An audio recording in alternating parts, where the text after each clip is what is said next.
I remember I pulled up outside Wax McCarthy offices on Sunset in Venice, and you came bounding up from God knows where, crept out A of some wall skip, in you know, Venice, a skip, a skipped, dumpster. yeah, and and said, "Hey, Jonathan, we got to make a feature film. You and Pete and me, we got to make a feature film." And I said, "Sure, Al."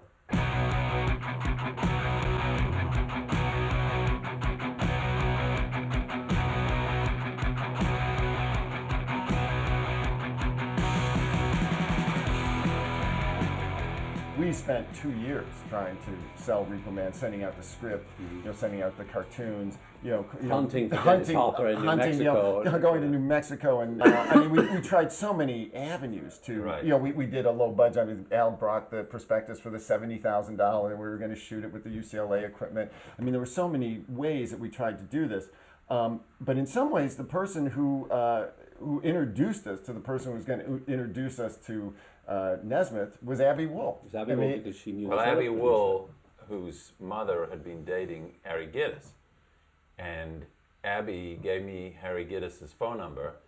And while you guys were scouting Dennis Hopper in New Mexico, I called Harry Gittes, who said, "Well, give us to Michael Nesmith." And they had done that movie Time Rider. Time Rider. Yeah. That's right. And he got it over to Nesmith, and Nesmith read the first scene and said, "I'll do this." What you got in the trunk? Oh, you don't want to look in there.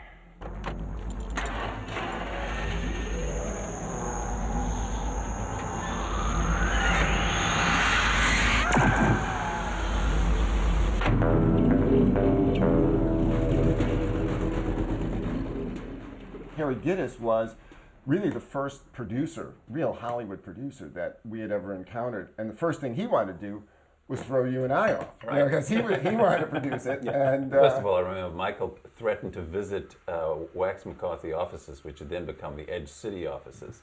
And then he honked from downstairs in this huge Mercedes, and I went running downstairs, and Michael told me to get in the car, and I got in the car, and he said, "We need to go for a drive." So I said, "All right, fine." So we went for a drive, and he said to me, "We need to put Harry Gittes on this picture as a producer." And I said, "No, it's not happening. Peter and I are producing this film." And he said, "Well, you need to make a decision. Either we put Harry Gittes on, or we don't make the movie." So I said, "Well, stop the car! I guess that's the way it's Can going I to have have a to ride back be. to the office, That's the please?" way it's going to have to be." And he said, "Are you serious?" I said, "Yeah, I'm serious." And I got out, walked upstairs, and like an hour later, he called us up and he said, "Okay, we're going forward. We'll cut a side deal with Harry Gittes."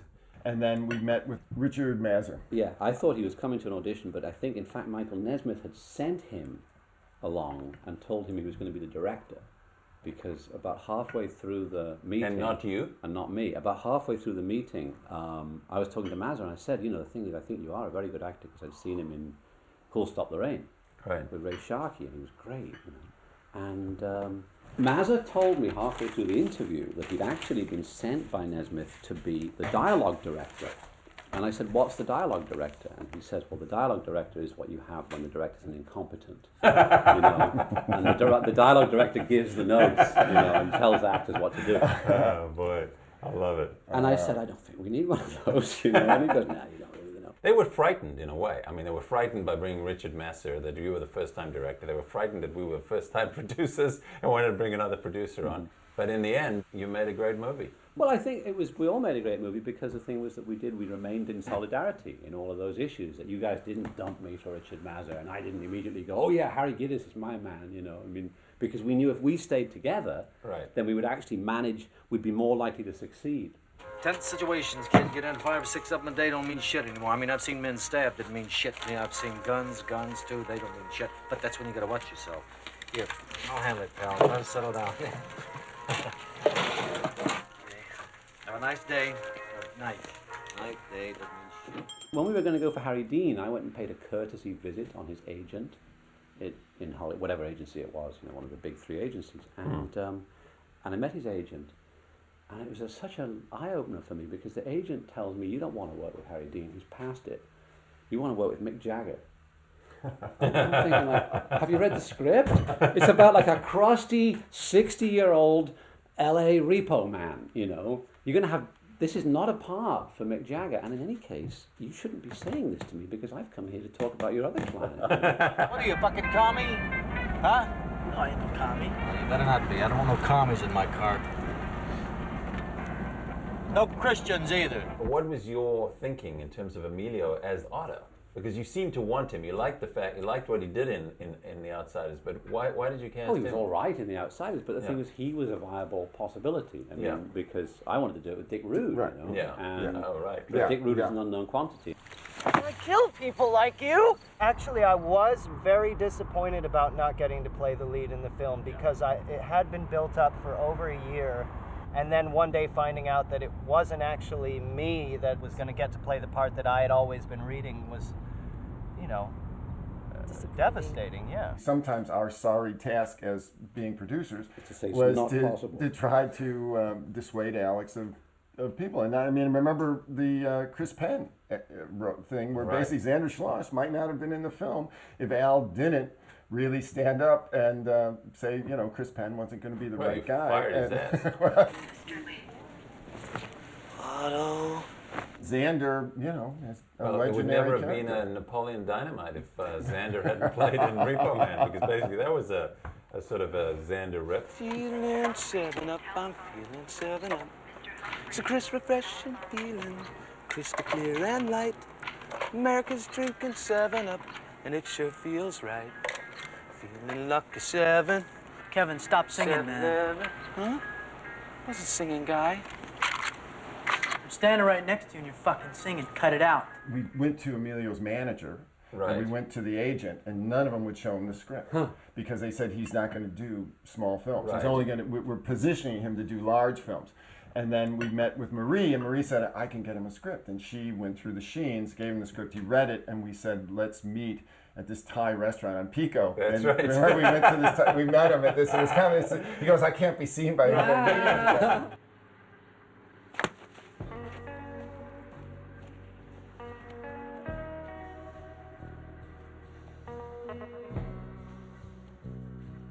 We had this big meeting at the office after the first day, and Al drove the car, and we sat up there and we talked about our fears, and we shouted a lot, and we probably drank a few beers about, are we falling behind? We're a half day behind. We have to get on it.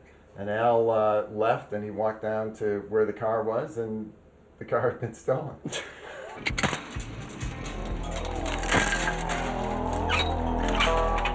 There's a lot of stuff in the movie that came out of your literally hard research of hanging out with Repo Man. Did you literally sit there with, what was his name, that guy, the Repo Man? Mark Lewis. Did you write down a bunch of stuff he said? Yeah. And then turn it into dialogue? Yeah, because Ed Pansulo, the actor who played one of the blonde CIA men, Right. had a roommate who was a repo man, and so I drove around with this guy, thinking it was an interesting subject for a film, you know, Right. and indeed it was, you know. And so a lot of that stuff that he would write down, you know, was like, although that Harry Dean said, it was actually stuff this guy Mark Lewis said, but then it got mixed up with the 3 Laws of Robotics. By Isaac Asimov. Repo Code. And then Harry, to his credit, Harry actually consolidated several different speeches into that one Repo Code speech. And that was his idea, was to take the script and kind of make it all into one scene. And it was a very good choice. Jesus Christ. I never broke into a car, never hotwired a car, kid. I never broke into a trunk. I shall not cause harm to any vehicle, nor the personal contents thereof, nor through inaction let that vehicle or the personal contents thereof come to harm. It's what I call the Repo Code, kid. Don't forget it. Etch it in your brain. Not many people got a code to live by anymore. So you as a director were obviously open to the input from people around you. Yeah, I mean, I don't really think the directing of Repo Man is particularly noteworthy. I think it's more noteworthy in terms of the writing. I agree with that, but I would take exception because I think that these performances are absolutely flawless. I mean, every one of those characters is completely believable. It's the casting. They- Victoria Oh Thomas, yeah, but you know. it's like recognizing that it's working or not working, and letting them do their thing, or correcting, adjusting, what have you. but I think it's brilliantly directed. I think there very- just is I a. know. You know, it was an amazing social satire, and this was a, you know, Reagan had just been reelected, I believe, in 1980. You know, the country was going to hell in a handbasket. The wars in South America, you know, the Sandinistas and all the freedom fighters that were being funded against them. And there was just so many things that I felt that Alex was able to consolidate and incorporate into a story. Do you see it as a satire? I don't really know. I mean, I don't really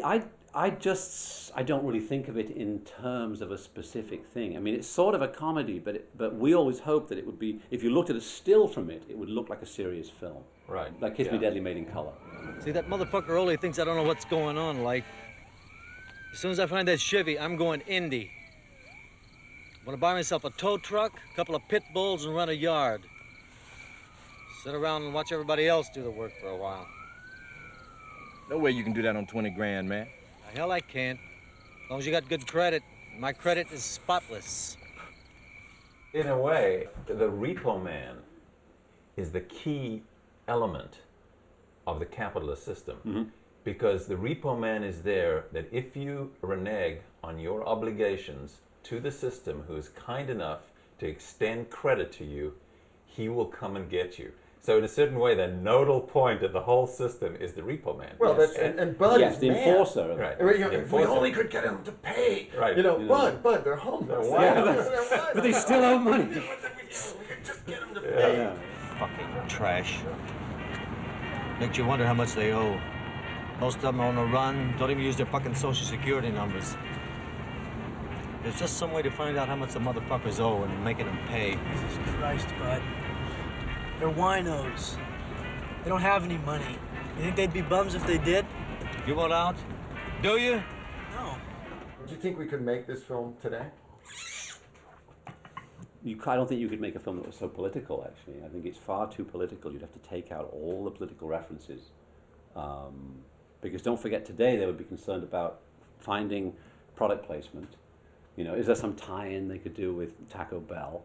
And will it sell in Walmart, you know? And one of the things that people have commented a lot about in the film is the generic product. And we were talking about the fact that nobody wanted to give us product placement. That was essentially a fallback position for us, wasn't it? It wasn't like we thought, ooh, great, let's do generic on everything. It was like we were hoping to get product placement on the beer. They Yeah. wouldn't give it, and we just said, let's go with beer. That's right, because we did try and get Mickey's Big Mouth, didn't we? We tried to get all Yeah. those Well, I think Mickey's. what actually happened is that we finally got one of the big stores that had this generic yeah. food, and it Ralph's. was it was Ralph's, and Yeah. but it was actually past the date that they could sell it. So they had a warehouse full of old Right. generic food that they weren't legally allowed to sell. Drop it, motherfucker!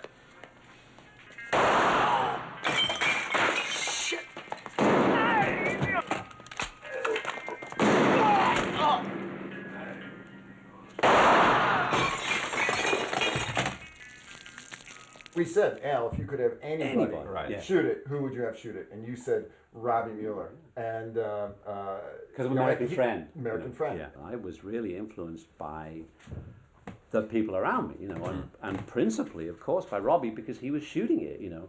So in a way, he kind of set the tone. And his taste was really for Masters, which I enjoyed very much, and the Tripod, which I hate, you know. And so it was interesting, that sort of trade-off, because his lighting was so beautiful with the gaffer Greg Gardner, you know, and his Yeah. compositions were so beautiful. And he was absolutely right, you know, why go for close-up, close-up, close-up, close-up when you can just put the two heads in a master and keep it there? Yeah. But I did think he tended to limit himself by not liking handheld photography, and that sometimes we could have got a bit more energy into the film if the camera got off of that tripod, you know. I was put in the unfortunate position of saying, you know, Robbie, you know, some of these masters, they're not paying off some things. Like when Cy throws a present out the window. I said, when you shoot that master, you don't know the gag. And Robbie looked at me and was like, I don't shoot inserts. So we went out with a second unit camera and we shot these inserts. And after the dailies, he came staring up to me and he went, you're worse than a studio executive! And then he stormed away. You know, there was a scene in which Fox Harris has died, and they put him on the bench. and they're about to torch him. And the camera was like way across the street. And I was like going nuts. I'm going like, you got to at least get some coverage on this thing. And I said to Robbie, don't you think you should like get, you know, a piece of coverage on this? Maybe go in a little bit closer and do this? And he looked at me and said, there's only one correct place for the camera. Yeah. And I said, well, how about over here? Would this be a correct place? And he said, yeah, that would work too. And he did, and we actually used that shot. He was a great asset, you know, and really raised the bar in so many ways. Really I mean, the look of the film is superb. absolutely It's so. The gorgeous. lighting is just gorgeous for a film from, you know, $1 million movie. Yeah, the guy's great. And, Well, I you mean, know, and shooting in downtown LA. I mean, we basically downtown LA. We had the run of downtown LA. well, there hasn't been as definitive an LA film, I don't think, as Repo Man since probably in the 50s that anybody really used. Kiss Me Deadly. Kiss Me Kiss Me Deadly. Deadly. Yeah. Cool car. Uh-oh, the Rodriguez brothers. Motherfucker just flipped you off. Roll the window down, roll the window down. ¿A dónde vas, pendejo? ¡A chingas tu esposa! Watch it, motherfucker! Hey, fuck you, pussy, punk! Holy shit! Want me to take him? My favorite line by far of mine is Hermanos Rodriguez don't approve of drugs, because you had me holding a joint and I remember you said make sure you take a drag after that line, and a lot of Chicanos in East LA, they've done it to me and they say they do it to each other right as soon as they light a joint. Hermanos Rodriguez don't approve of drugs. They pass it around. Hermanos Rodriguez don't approve of drugs. Neither do I, but it's my birthday. That motherfucker's still down there. Don't care how long it takes, dildos! Harry Dean started swinging his baseball bat and came within a hair's breadth of hitting one of the Rodriguez brothers. They didn't mind. It was Robbie Mueller that objected because Harry wanted to use a real bat, a Right. wooden bat for authenticity, but Robbie Mueller said he wouldn't shoot anymore because he said he felt the breeze of a wooden baseball bat go by his face like that. What are you doing? Come on, cocksucker! Well, didn't Harry then storm off? Oh, Harry stormed off a number of times. Yeah, because Harry stormed off quite I frequently. remember having to go into his trailer and chill him out then. But then you ended up writing him out of some scenes, right? At that point, I thought, I mean, I wanted Thought to he was fire Harry gone. at that point Yeah. because I thought actually he was dangerous. But as Nesmith said, I would be the one that got fired Right. because Harry had been established on camera. Yeah, of course. But then, but which were the scenes that you wrote him out of, and you put science? There was right? the scene where they robbed the red Mustang. Right, the shootout with the And the guy starts blacks. shooting from the house. Alex came up to me. His aside, I've been trying to figure out something. Something's missing in your character. So what I want you to do is you and Emilio are going to be riding in this car. And when the car pull up, it's going to stop here. He's going to get out. Someone's going to shoot at him. And you got to say something. I said, oh, okay. I got to say something. I got back in the car, drove up, and I'm driving back thinking, what am I supposed to say? This man, that's okay, all right. No, so we got in the car, came up, and we did it, and I got out, and I pulled out the gun, and I aimed the gun and started to shoot, and I said, get in the car, white boy, get in the car. Great line. And today, people will stop me and say that same line. Still on the job, white boy. Get in the car. Open the door, man! Open the fucking door! Open the door! Get in the car! Jesus Christ!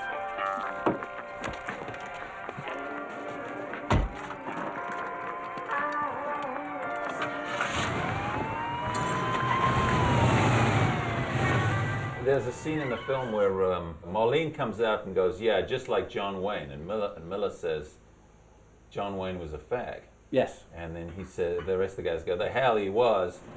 John Wayne was a fag. The hell he was! He was too, you boys. I installed two-way mirrors in his pad in Brentwood. And he come to the door in a dress. You're fucking nuts. Oh, that doesn't mean he was a homo, Miller. Don't? A lot of straight guys like to watch their buddies fuck. They do? No, I do. Yeah? Don't you? Damn straight, I do. Fuck John Wayne, man. Tell us his name, you little pussy. The John Wayne thing was somebody that I was told in Venice, California. Uh-huh. In those years when we all lived in Venice, California, and there was a company called Arrow Glass and Mirror that was run by a guy called Swatty. And Swatty died quite young of a brain tumor or something, but he told that story as truth. He said that he had gone and installed these kind of two-way or one-way mirrors in John Wayne's house in Brentwood, that Wayne came to the door in a dress, was flirting with the Mexican laborers, you know. And I don't know if it was true, but I was told that story, and so we put it in there, you know. Yeah. And it was amazing how it got in. I mean, nobody ever made us take it out. There was no objection to it. You know, it just kind of crept in. Every single one of the characters is like morally bereft. I mean, you know, there's nobody. You know, the Rodriguez brothers are as bad, if not worse, than the Repo Men, and Otto is no better or worse than, you know, the punks. Is one perhaps, white suburban punk. So it's almost like there's no one who rises above the soup. What happened to your old lady? Helping Hand Acceptance Corporation. Oh, shit. I forgot all about her. What kind of car? Well, she'll take the bus. She's a rock. I think in some ways, and obviously he's one of the people who ascends, so to speak, at the end. Tracy Walter is a kind of a mythic figure in some ways, and a lot of films use mythic figures as guideposts for where it's going to go, and he espouses all these you know, rather profound things that if you look at a lot of the quotes that people, you know, constantly come back with, a lot of it is Tracy Walter. You know, Tracy Walter you know, basically is telling it like it is. I do my best thinking on the bus. That's how come I don't drive, see? You don't even know how to drive. I don't want to know how. I don't want to learn, see? The more you drive, the less intelligent you are. The original ending was the Rodriguez brothers up on Mulholland, right? Oh, I don't even remember what. I mean, there were 14 drafts. Yeah. And there are so many different endings. I mean, there was one ending where there was a bomb in the car. Right. And one version they took the bomb to Central America and sold it to revolutionaries, and in another version it went off. Went off in Los Angeles. And then only at the very end, when we were actually shooting, did you come up with this alternative ending? Where But I came, you know, up with it under duress because Nesmith came back to us and said, we can't use the ending, which at that time I believe was the Rodriguez brothers go and finally look what's in the trunk, and Los Angeles goes up in a mushroom cloud, and that Universal would never accept that for some odd reason. No, I remember it opposite, because Universal had already signed off on the script, and that was the ending. The only reason we wrote that new ending was because Nesmith pulled me aside and he said, we got to change the ending. And I went to you on the set. I remember you were sitting on the frickin' sidewalk, and I said, El, you got to write a new ending. And you said, I can't do it, I'm too busy or whatever. You go and do it. If we got to do it, you go and do it.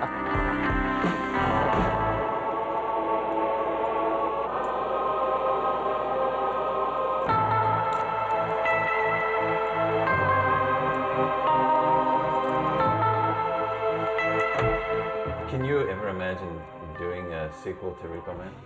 Well, we tried to do a sequel to Repo Man at one point. I know that. We But had it. Can you imagine trying to pick Put up me the... into the schmata business. Peter's still recovering from that experience. Yeah. But Miguel Sandoval actually has come up with an alternative sequel to Repo Man, which he's offering us for a very small fee. Yeah.